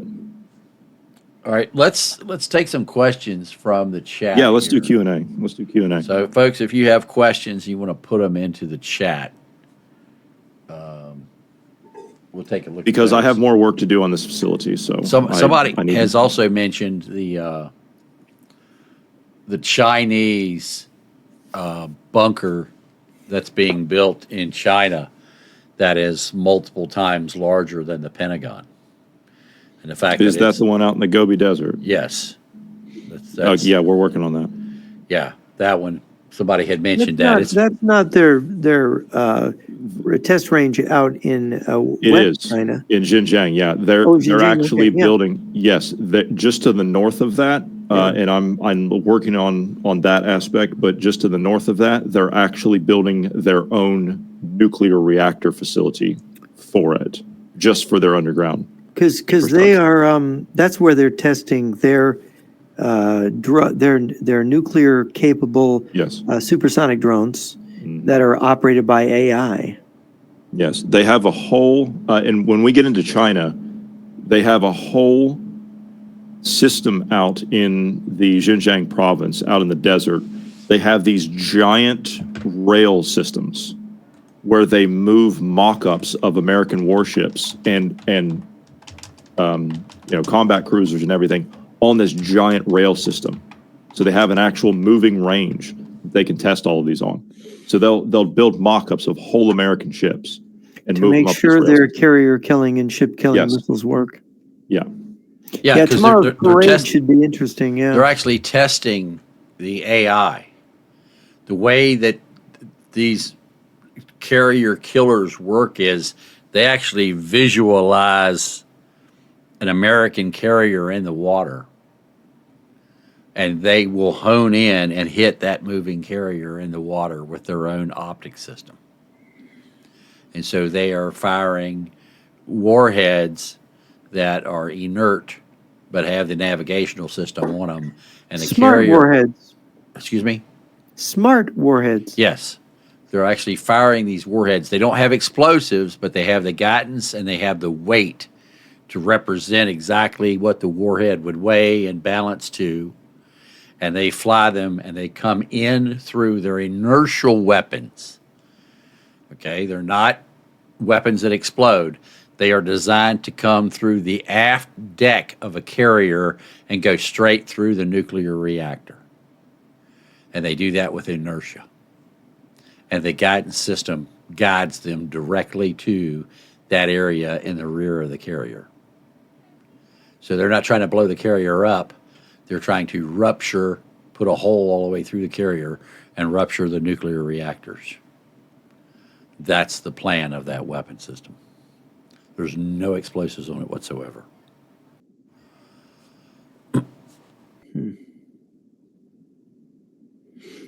And it's my understanding that the Chinese have deployed a railgun on one of their destroyers. Yes, but I doubt that it works very well. Yeah, the U.S. Navy abandoned its railgun weapon. You need a lot of power. Right. That's a super weapon, though, if you got Yeah. one. Right. Well, the crazy need a part lot of about it power. is now the Russian, the Chinese claim that they have a magnetic catapult on their aircraft carrier, and they've been working on it. The problem is that the catapult draws so much power that anytime they go to launch an aircraft, they have to turn off the drive motors. So you're going along, the turbines are spinning as hard as they can to make electricity to push the aircraft carrier through the water, and the air boss says, "We're going to launch," and so they have to shut off the drive motors, launch the airplane, and then turn the drive motors back on because there's not enough power generation on board the boat to do both simultaneously. This gives new meaning to the term Chinese junk, Yes. because they used to call their ships junks, Yeah. which is kind of funny, but they Yeah. are junk. That's good news. Among so much that's Let's see bad. here.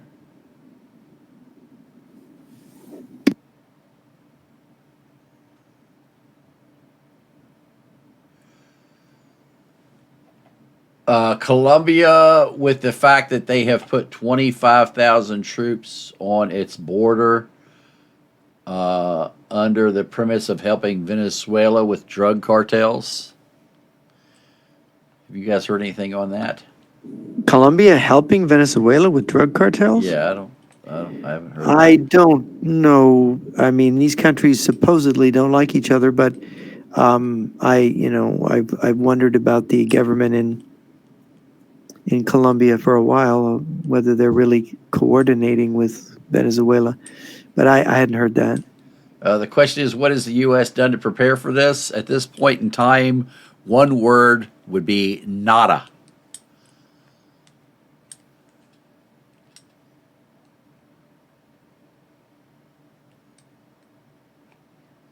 Marple says, if China wants the continental U.S., would they nuke the U.S.? I don't think that's necessary.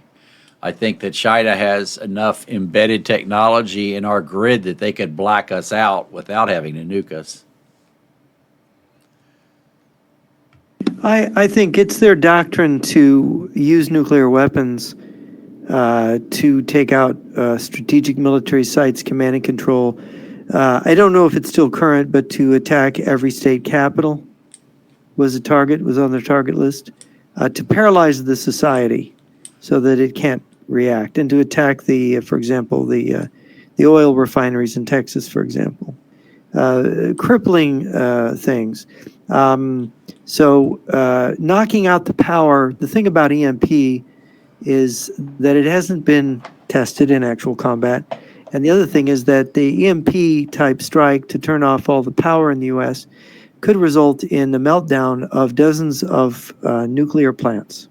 Yes. You'd have Chernobyl times, 30 or 40 or maybe 50. I talked to somebody who was in the energy industry in Canada about whether the nuclear industry drills, that the coolant has to circulate in a nuclear reactor constantly or it will melt down in so many minutes.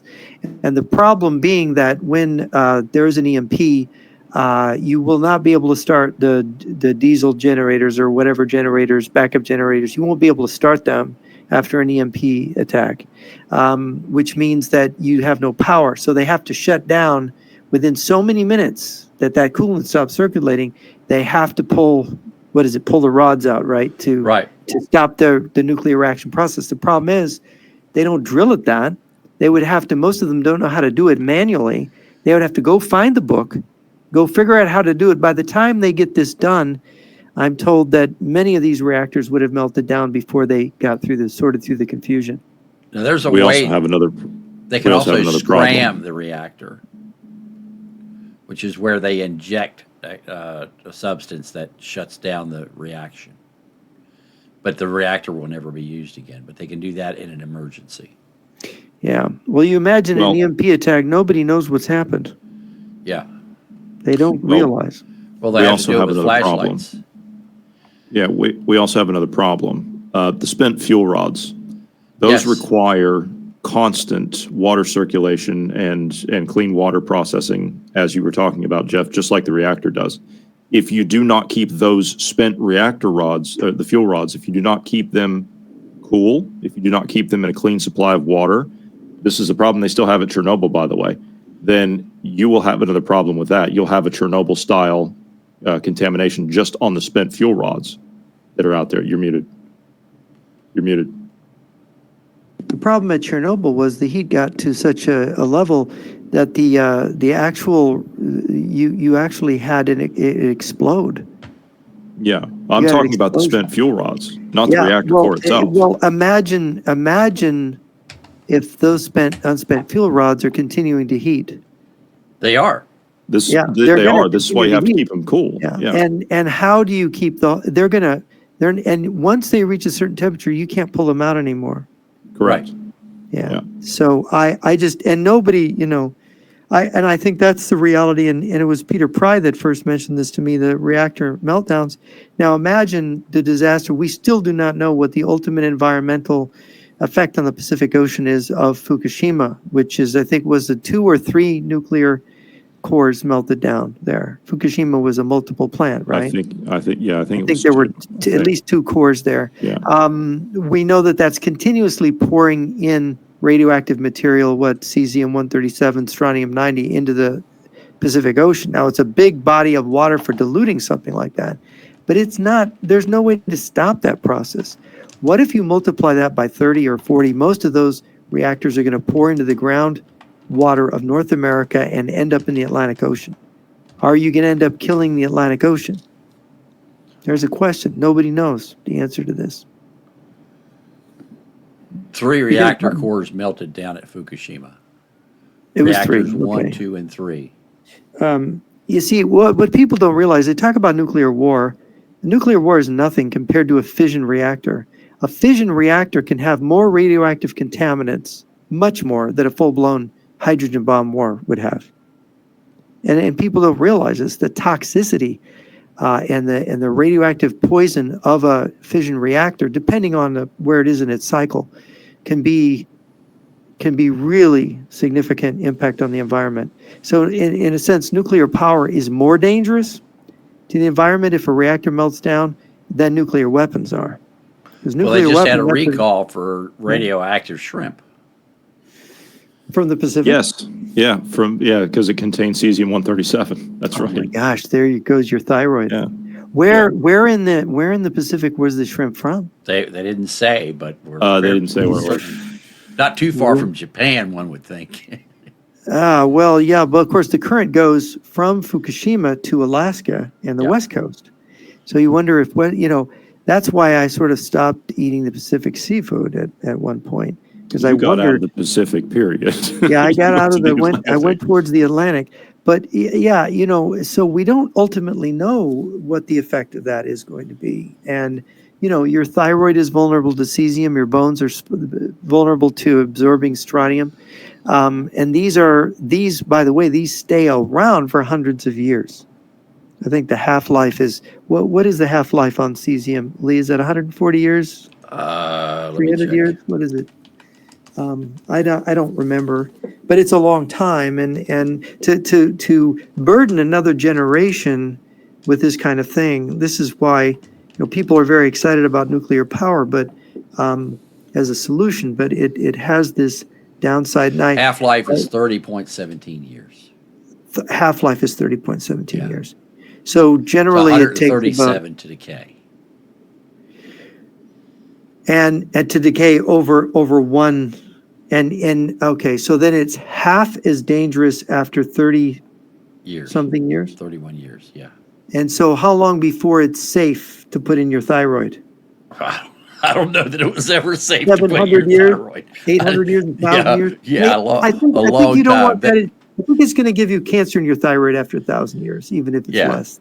Yeah, Start now. but to decay away is 137 years. Oh, okay. It's 137 years before it becomes safe, No, yes, relatively. yeah. Okay. Yeah. And strontium's longer, right? One of them I is believe longer. Yeah. And then there's americium, which I don't know that much about, which is also a byproduct of fission reactions. But this is a reason why the Russians might not. And of course, the Chinese want North America to make a second America, according to General Chiao Chen. So using a super EMP weapon on the U.S. could be worse than nuking, ground bursting everything and turning it into a desert. And they might not want to do that. Actually, strontium is about the same. The half-life of strontium is 28.91 years. Oh, it's even less. Okay. Yeah. And it says that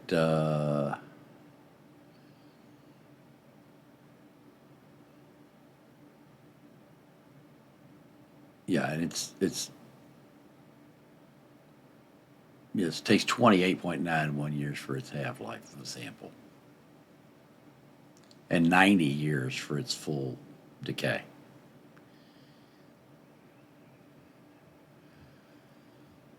So not good. Well, I just did a check. Cesium-137 does not have a point at which it is safe in terms of complete decay. Ugh. Yeah, that's why I was saying I wasn't. Yeah, yeah. As its half-life is about 30 years, means it will never fully disappear, but it can become acceptably safe to handle or live around after a significant number of half-lives has passed, after roughly 10 half-lives, about 300 years. So here they're saying that it's 300 years before it becomes relatively safe, but it's never 100%. The amount of cesium-137 remaining would be less than 0.1% of the original level, making it significantly less hazardous. But this stuff it's radioactive. It's interesting. So, well, we just have to wait 300 years. Right. That's all. That's okay. Yeah, we got okay. time. Yeah. Oh, that's just fine. think, the people around Chernobyl, aren't they? They're going to jump for joy when they hear they can go back and farm in Yeah, sure. Chernobyl, do stuff. you can do that grow now. vegetables and Yeah, You could do that now. in the year 2200. glow in the dark carrots Yeah. raised in Chernobyl. That chicken that had 3 flippers on it from Chernobyl Farms, it was kind of strange to, you buy one of those at the store. Yeah, the chicken with flippers. They call him Flipper. Don't put it anywhere near a clock. Oh my goodness. Yeah. The Russians still went there. I don't care what the media says. The Russians went where? To Chernobyl when they invaded Ukraine. They made a Oh big yeah, Yeah, no, they and- did. They did. We know Dug that. in the ground. Yes, they did. What were they doing? That's the big mystery. And I've They been were asked digging by in the ground. people digging in the ground around the Chernobyl site. Yep. And what were they digging for? That was their fortifications. They were digging foxholes and trenches. In radioactive dirt. Yep. They wanted their soldiers to get sick and have cancer. They didn't care. So That typically, unit, And after 36 days, there are reports that the majority of the people who were deployed to Chernobyl are already sick and dying.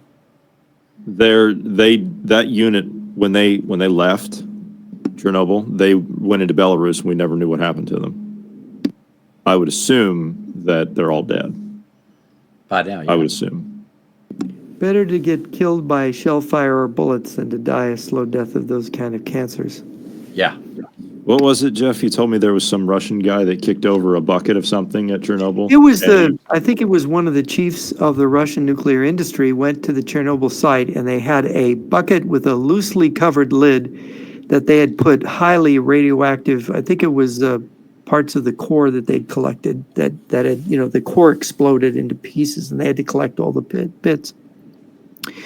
I'm not sure what it was, but it was highly radioactive and he was looking at it and he just was angry and he just kicked that bucket with his foot and it spilled over and the lid came off and he received an immediate lethal dose of radioactivity right there. He was dead horribly within about 10 days and they had to bury him in a lead coffin in Moscow. I cannot imagine. Yeah, is that crazy? Odd. It is. It's so Russian.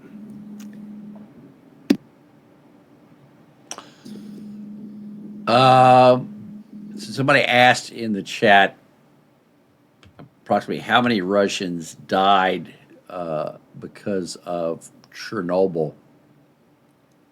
That number's still ongoing. I think, yeah, I think I recall it was somewhere between 50 and 80,000. Many of them the workers that had to build the drainage system underneath Chernobyl because they found there was moisture, water, because the firemen had put fire on it. Right. There was water, and that was going to heat up and create an explosion that would blow the mass all over Eastern Europe, and would have, of course, contaminated the whole of Eastern Europe with this. So if you count everybody, it's estimated at 985,000 people will suffer a premature death because of Chernobyl. 600,000 of them were from direct exposure to the liquids and contamination in You're muted, around, Jeff. in and around Chernobyl. I think the first to die were the firefighters that were there. Yes, yes. The first And to really die. got Responders, yeah. massive doses of radiation. Yeah, Nobody knew. They didn't Nobody know. knew. They didn't know they were fighting. They didn't know that the reactor. They were so dumb. They didn't know the reactor had blown up. Maybe No, they thought it was Yeah. just a fire. So Yeah, they thought it was just a And fire. they rushed right in. So 30 people died almost immediately Yeah. after it because of And- radiation. Then there were 28 more people who died within the first 3 months. The vast majority of those were firefighters. Then there were 600 workers who were present at the site on April 26, 1986, and 134 of them were affected by radiation poisoning and died within 3 months. Additionally, there were an estimated 600,000 to 850,000 who were, 830,000 who were involved in the cleanup operation. Because remember, they can only be there for a matter of hours total. And then they've gotten a lifetime dosage of radiation. So they had to leave. And then there were between 112 and 125,000 who were involved in news media and science. And 15% of those had already died as of 2005. So that's a lot of deaths of just who people who reported on it and were scientists that studied it. So that's Yeah, where and they of get course, the the people in Kiev that got a dose. I know somebody who was a like 11-year-old girl in Kiev, who among many children, got certain dose. She had to have a number of her thyroid glands removed. She only has a partial thyroid. well, She's got to watch it because she can get thyroid cancer rather easily because they think a lot of those children got cesium exposure. And the administrators, many of the people that Soviet administrators that were in the area who had to work close into the area, they died, year, 2, 3 years later of cancer. So many died because the radiation levels in that whole area, Chernobyl area, were high. Many people sacrificed their lives to try to fix that thing that went wrong. This is the thing about nuclear energy. People have to understand. And I think the Japanese with Fukushima, they don't dare mess with any of that. I don't think they've even got on the books a way to try to deal with those rods that are continuously, they're in pools, right? But those pools are leaking into the ocean is my understanding. Yeah. But it has to be fresh water. You can use salt water for a time, but it has to be fresh, clean water in a reactor. And the cooling pools. Has to be. Otherwise it heats up? Is that what it does? Yes, because the impurities. The impure. Well, of course, there's a lot of minerals and stuff in seawater. There's a lot of things. If you go into a nuclear reactor, as in if you're building it before it comes online, the tools that you take in with you as someone that's manufacturing this thing is building it, everything has to go in a red plastic bag. Okay, the reason that everything has to go in with that, you're in there in hospital scrubs, by the way. So you're checked through security and you're given clearance and you're in there working in clean scrubs. And then you're given all of your tools in a red plastic bag, because if you drop anything down into those pools, that water is so clear you won't be able to see it, right? Like if you have another bag, you might lose it down there. So it has to be marked as a red bag so you can actually see it and get it out of there. So that's how clean that water is and how it has to be for those fuel rods. And the Japanese have to maintain that. Yes. For how long? The life of the reactor. Which is how long? A long time. 50 years? Yeah. The fuel rods themselves. I mean, you guys were just talking about the half-life of the fuel rods. You have to maintain the fuel rods after they're spent. Right. So it's not just inside the reactor that you have to maintain the water circulation. You have to do it after.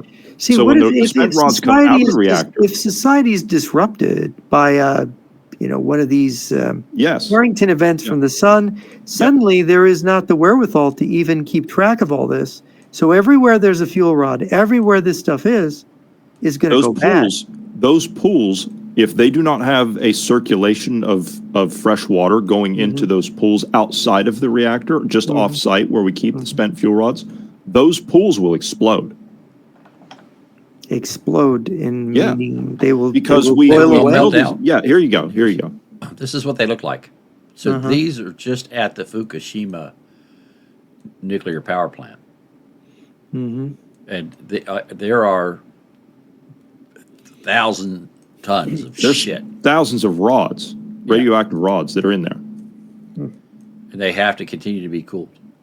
Yeah, and if you don't, each one of those pools will explode, and there will be a radioactive fallout from each one of those pools. Meltdown from each one of these. See, that's the thing about the fission power. It's just very dangerous. If anything should happen to society where society couldn't maintain this, and they have to maintain it for generations, it really was a stupid idea to develop this kind of power. I'm sorry. And I agree with you. I hate nuclear power. I mean, nuclear weapons are bad enough that we have to have them, but this is just so toxic.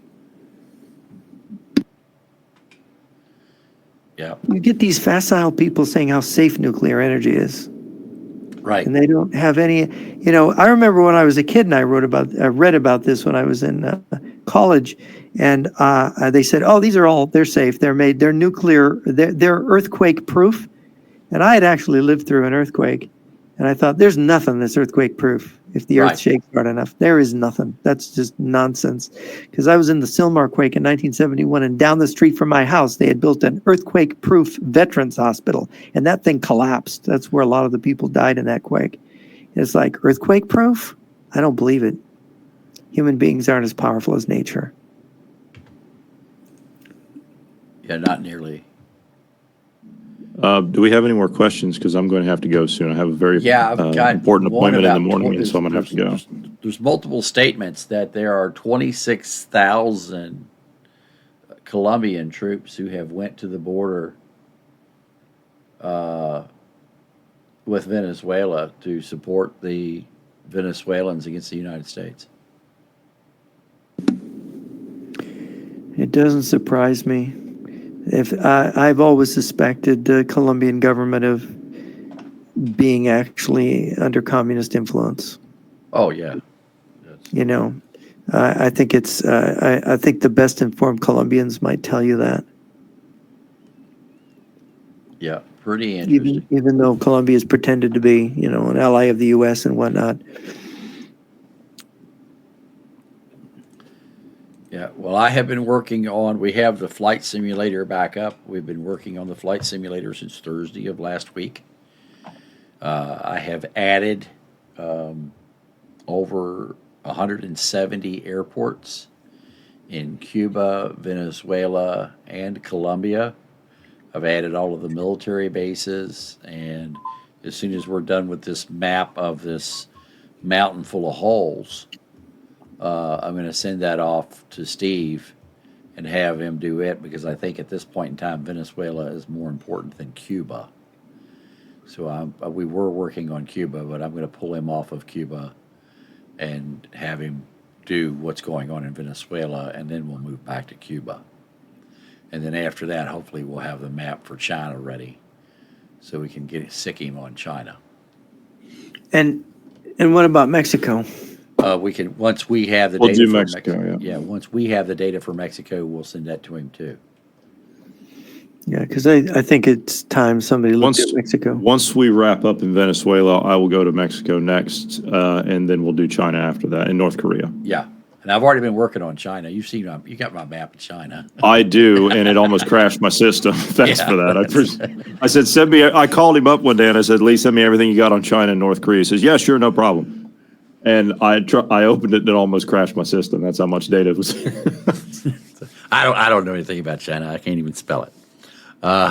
So anyway, we'll work on that. And also, what I'm working on is the 150 closest airports to Taiwan, which could possibly be used within 500 miles, 400 miles of Taiwan for military action. So that's what I'm putting into the sim. And it took 18 hours to load all of my maps into the sim. I believe it. Yeah. I believe it. There's a lot of data in there. Yeah. It's almost a terabyte of maps. So I'm a little short of a terabyte. So, all right, I think that is it. So, folks, We'll get back to that facility on Thursday. Yeah. So there's plenty more to see over there, and I've got more work to do on it between now and then. Yeah, we're going to do that, and then what I'm going to do is I'm going to bring up. We're going to play as soon as this is over. I'm going to play Trump's statement from the White House again. That went on, so I'm going to do a replay of that, and then I'm also got some. Reportedly a shocking statement from Putin. So I'm going to find out what that is, and if it's worthwhile, I'll send that to you guys so you guys can take a look at that. And then later on this evening, we are going to fly Venezuela and Colombia. We're going to fly the border down there and show everybody where that's at. So that'll be coming up here in another couple hours. That'll be on the Flight Sim server channel. And then if we got anything major, well, we will have breaking news with that tonight. So, gentlemen, I want to thank you for your time, your knowledge, your expertise, and your support in this endeavor. And I look forward to seeing both of you on Thursday. So, thanks for being here. Thanks for having us. All right, folks, that's going to do it for this episode of Live with Jeff, Jonny, and Lee. We'll be back here in about 10 or 15 minutes with the news of the day. Have a great day, everybody. That's all, folks.